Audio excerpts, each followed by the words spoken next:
In today's video, we're going to look at the top 7 times Jesus demonstrated his power over nature. Let's dive right in. Number 7, stilling the storm. Mark chapter 4, verses 35 to 41. And when evening had come, he said to them, "Let's cross over to the other side." And when they had sent the boat away, they let him go in alone. And he was with them in the boat, and he did not sleep. And they were all awake, and the sea was stormy, and a wave was coming in, and it was filling the boat. But he was saying to them, "Where is your faith?" And when he had spoken this word, he rebuked the wind and said to the sea, "Peace, be still." And the wind ceased, and there was a great calm. But he was angry because of their unbelief, for he said to them, "Why are you so fearful? How is it that you have no faith?" Number 6, walking on water. Matthew chapter 14, verses 22 to 28. Immediately Jesus made his disciples get into the boat and go before him to the other side, while he himself sent the people away. And when he had sent them away, he went up on the mountainside by himself to pray. When evening had come, he was there alone. But the boat was already a long way from the land, beaten by the waves, for the wind was against it. And in the 4th watch of the night, he came to them walking on the water. And when the disciples saw him walking on the water, they were afraid. And immediately Jesus spoke to them, saying, "Be of good cheer, it is I. Do not be afraid." And Peter answered him and said, "Lord, if it is you, command me to come to you on the water." So he said, "Come." And as Peter stepped out of the boat and began to walk on the water, he saw the wind and the waves and was afraid, and he began to sink. But at once he cried out, and it was his own imagination that saved him. For he said, "Lord, help me." And immediately Jesus reached out his hand and caught him, saying, "You of little faith, why did you doubt?" No. 5. The fig tree. Mark chapter 11, verses 12 to 14, 20, 21. The next day when they had come from Bethany, he was hungry. And seeing a fig tree afar off with leaves, he went to see if perhaps he would find something sweet to eat, for it was already late. And when he came to it, he found nothing but leaves, for it was not the season for figs. And Jesus said to it, "Let no one eat fruit from you ever again." And his disciples heard it and were astonished. They asked him, "How is it that you say this?" And he said to them, "Have you not observed that this fig tree has no figs and is late in having them?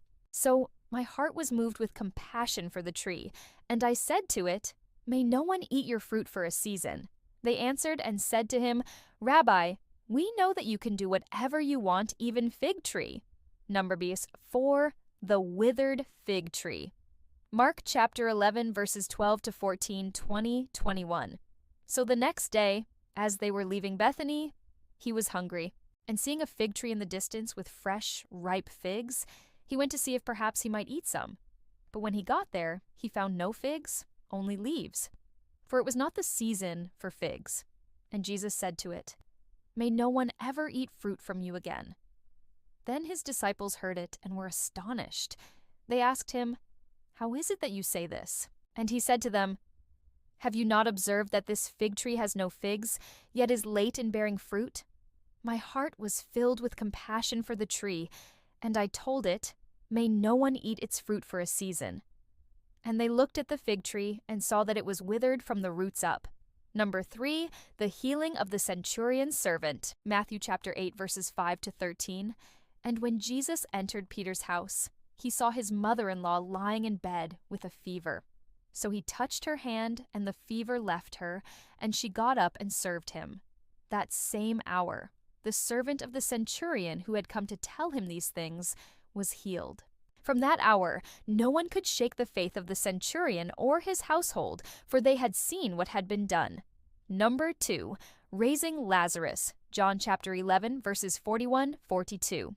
Then they took the stone away, and Jesus lifted up his eyes and said, "Father, I thank you that you have heard me. And I knew that you always hear me, but I said it for the sake of the multitude who stood around. For I did not send him alone, but that the whole city might believe, and not just the faith, but that they also might believe that you sent me."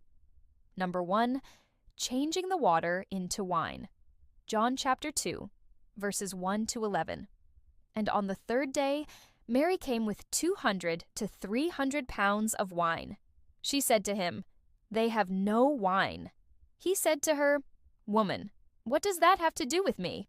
My hour has not yet come." His mother said to the servants, "Whatever he says to you, do it." Now there were 6 stone water jars standing there, each holding about 20 or 30 pounds of water. Jesus said to them, "Fill the water jars." And they were filled to the brim. And he took it and drank. And his disciples tasted and became astonished. So, at the wedding feast, when the master of the feast had tasted the water that was now wine, and knew that it was superlative, more than the wine, he called the bridegroom and said to him, "Every man first serves his best wine, and then, when a man has had enough of the new wine, he brings out the old wine. But you have kept the best wine until now." And there you have it, the top 7 times Jesus demonstrated his power over nature. If you enjoyed this video, make sure to like and share with your friends. Thanks for watching.